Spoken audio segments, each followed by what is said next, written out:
అమరావతి పునర్నిర్మాణ సభలో విశాఖ ఉక్కు ప్రైవేటీకరణ నిలుపు చేయాలన్న విజ్ఞప్తులు ప్రధాని మోదీకి మన ప్రభుత్వ పెద్దలు అందివ్వలేదు.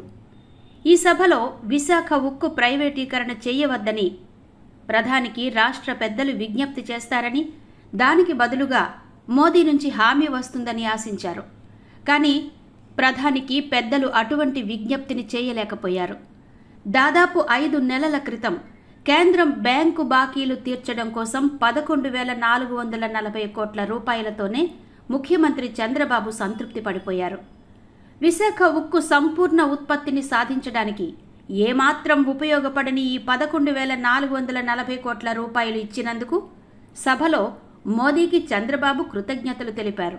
విశాఖపట్నం స్టీల్ని మళ్ళీ ఆంధ్ర ఆత్మాభిమానాన్ని నిలబెట్టే విధంగా 11,440 కోట్ల రూపాయల ప్యాకేజ్ ఇచ్చారు. దానికి మనస్ఫూర్తిగా ధన్యవాదాలు. విశాఖపట్నం రైల్వే జోన్ వచ్చింది, దానికి కూడా కేంద్రానికి అభినందనలు. అలాగే అరకు స్టేషన్ లేకుండా ఇచ్చిన రైల్వే జోన్ పట్ల కూడా చంద్రబాబు సంతృప్తిని వ్యక్తం చేయడం విశేషం. రైల్వే శాఖకు సంబంధించి ఆంధ్ర ఊటీగా పిలువబడే అరకు ఇప్పుడు ఒరిస్సాలోని రాయగడ డివిజన్లోకి చేరిపోయిన విషయం తెలిసిందే.